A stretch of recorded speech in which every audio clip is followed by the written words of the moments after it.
Praise the Lord. എഹെസ്കേൽ പ്രവാചകന്റെ പുസ്തകം 46-ാം അധ്യായം 1 മുതൽ 24 വരെയുള്ള തിരുവചനങ്ങൾ.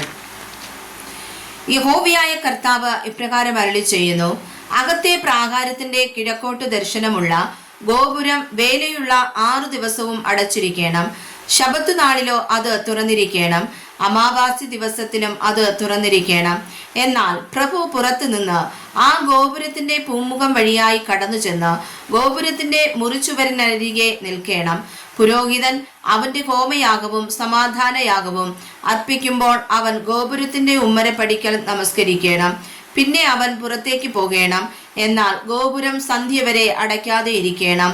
ദേശത്തെ ജനം ശബത്തുകളിലും അമാവാസികളിലും ഈ ഗോപുര പ്രവേശനത്തിങ്കൽ യഹോവയുടെ സന്നിധിയിൽ നമസ്കരിക്കണം. പ്രഭു ശബത്തു നാളിൽ യഹോവയ്ക്ക് ഹോമയാഗമായി ഊനമില്ലാത്ത 6 കുഞ്ഞാടിനെയും ഊനമില്ലാത്ത ഒരു മുട്ടാടിനെയും അർപ്പിക്കണം. ഭോജനയാഗമായി അവൻ മുട്ടാടിന് 1 ഏഫായും കുഞ്ഞാടുകൾക്ക് തന്റെ പ്രാപ്തി പോലെയുള്ള ഭോജനയാഗവും ഏഫാ 1-ന് 1 ഹീൻ എണ്ണ വീതവും അർപ്പിക്കണം. അമാവാസി ദിവസത്തില് ഊനമില്ലാത്ത ഒരു കാളക്കുട്ടിയെയും 6 കുഞ്ഞാടിനെയും 1 മുട്ടാടിനെയും അർപ്പിക്കണം. അമാവാസി ദിവസത്തിലോ ഊനമില്ലാത്ത ഒരു കാളക്കുട്ടിയെയും 6 കുഞ്ഞാടിനെയും 1 മുട്ടാടിനെയും അർപ്പിക്കണം. ഇവയും ഊനമില്ലാത്തവ ആയിരിക്കണം. ഭോജനയാഗമായി അവൻ കാളയ്ക്ക് 1 ഏഫായും മുട്ടാടിന് 1 ഏഫായും കുഞ്ഞാടുകൾക്ക് തന്റെ പ്രാപ്തി പോലെയുള്ളതും ഏഫാ 1-ന് 1 ഹീൻ എണ്ണ വീതവും അർപ്പിക്കണം. പ്രഭു വരുമ്പോൾ അവൻ ഗോപുരത്തിന്റെ പൂമുഖം വഴിയായി കടക്കുകയും ആ വഴിയായി തന്നെ പുറത്തേക്ക് പോകുകയും വേണം. എന്നാൽ ദേശത്തെ ജനം ഉത്സവങ്ങളിൽ യഹോവയുടെ സന്നിധിയിൽ വരുമ്പോൾ വടക്കേ ഗോപുരം വഴിയായി നമസ്കരിപ്പാൻ വരുന്നവൻ തെക്കേ ഗോപുരം വഴിയായി പുറത്തേക്ക് പോകുകയും തെക്കേ ഗോപുരം വഴിയായി വരുന്നവൻ വടക്കേ ഗോപുരം വഴിയായി പുറത്തേക്ക് പോകുകയും വേണം. താൻ വന്ന ഗോപുരം വഴിയായി മടങ്ങിപ്പോകാതെ അതിനെതിരെയുള്ളതിൽ കൂടി പുറത്തേക്ക് പോകണം. അവർ വരുമ്പോൾ പ്രഭുവും അവരുടെ മധ്യേ വരികയും അവർ പോകുമ്പോൾ അവനും കൂടെ പോകുകയും വേണം. വിശേഷ ദിവസങ്ങളിലും ഉത്സവങ്ങളിലും ഭോജനയാഗം കാളയ്ക്ക് 1 ഏഫായും മുട്ടാടിന് 1 ഏഫായും കുഞ്ഞാടുകൾക്ക് തന്റെ പ്രാപ്തി പോലെയുള്ളതും ഏഫായ്ക്ക് 1 ഹീൻ എണ്ണയും വീതം ആയിരിക്കണം. എന്നാൽ പ്രഭു സ്വമേധാദാനമായ ഹോമയാഗമോ സ്വമേധാദാനമായ സമാധാനയാഗങ്ങളോ യഹോവയ്ക്ക് അർപ്പിക്കുമ്പോൾ കിഴക്കോട്ട് ദർശനമുള്ള ഗോപുരം അവന് തുറന്നു കൊടുക്കണം. അവൻ ശബത്തു നാളിൽ ചെയ്യുന്നത് പോലെ തന്റെ ഹോമയാഗവും സമാധാനയാഗങ്ങളും അർപ്പിക്കണം. പിന്നെ അവൻ പുറത്തേക്ക് പോകണം.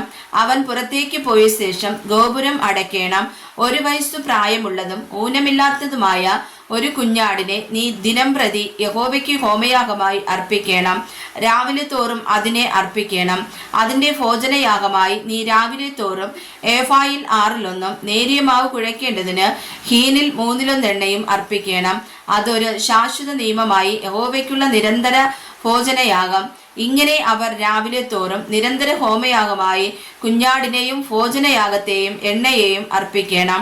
യഹോവയായ കർത്താവ് ഇപ്രകാരം അരുളി ചെയ്യുന്നു: പ്രഭു തന്റെ പുത്രന്മാരിൽ ഒരുത്തന് ഒരു ദാനം കൊടുക്കുന്നുവെങ്കിൽ അത് അവന്റെ അവകാശമായി അവന്റെ പുത്രന്മാർക്കുള്ളത് ആയിരിക്കണം. അത് അവകാശമായി അവരുടെ കൈവശം ഇരിക്കണം.